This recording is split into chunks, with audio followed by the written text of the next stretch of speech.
Hi guys! Welcome back to my channel. I'm Kevin Largado. Good morning po sa inyong lahat.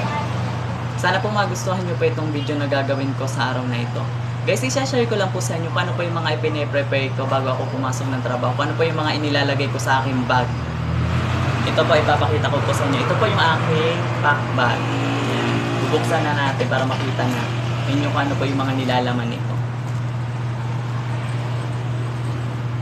Ang una ko pong ipine-prepare po sa lahat ay ang face mask kasi po baka po makalimutan ko. Napaka-importante po kasi nito lalo na po sa panahon ngayon na may COVID.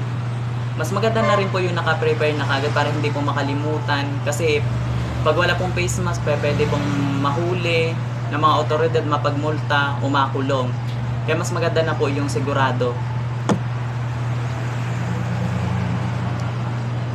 May dala rin po akong dalawang panyo, isang pamahid sa pawis at isang pamahid pag naghabat na po. Isang pirasong short, damit, at isang underwear na pamalit para po pag ako'y naghabat para maalis po yung mga germs at kung ano-ano pong bakterya na galing po sa hangin. Meron rin po ako dalang pajama para po iwas kagat ng lamok. Wallet. Ayan. Ito po yung laman ng wallet ko. Ayan, kakaunti. Mga ID. Ayan. ATM from Cebuana Luwilier Micro Savings 24K Card Plus. Ayan, dito po ako nagsesi po ng pera sa Micro Savings sa Cebuana po para po sa aking future. Napakaganda guys kasi may interest po sa Cebuana Luwilier. Medyo malaki rin po. May dala rin po akong belt. Tapos, unan para pag ako'y matutulog na para komportable ang aking pagtulog sa gabi. Siyempre, hindi mawawala ang kumot. Ayan, kumot. Ayan na.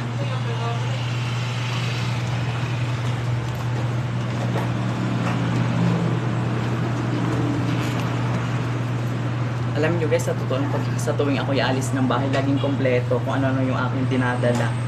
Meron pa rin pa akong wallet na mga lalagyan po ng coins, ayan, pamasahe, kung ano-ano.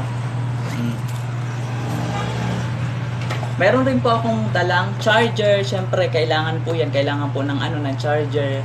Baka kasi malobat, mahirap na po pag may mga emergency kaya kailangan ng charger at ng cellphone. Guys, magdadala rin po ako ng mga personal hygiene kit po. Yan. Tulad na lang ng toothbrush, alcohol para po kahit hindi po hugas po ng kamay ay safe pa rin po sa germs. Ethyl alcohol. Pulbo para po makapag-refresh para po naman maganda po yung itsura ko para pagharap po ng customer fresh, naka-retouch. Yang cologne. Ayan po, ito lang po kasi yung cologne ko sa ngayon kasi napakahirap po kasi ngayon ang buhay. Mas maganda na po yung maging practical at maging matipid ka.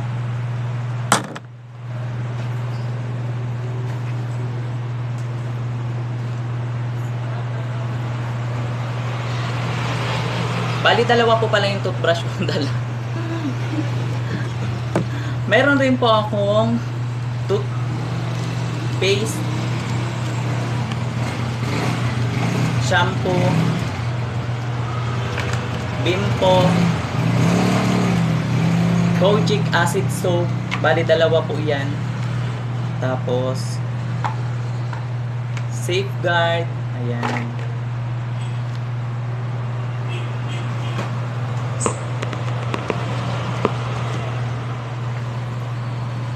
May dala rin po akong rosary para po makapagdasal po ako sa gabi. Ito po kasi yung ginagamit ko kasi po madasalin rin naman po ako kahit papaano. Tapos may dala rin po akong Bible.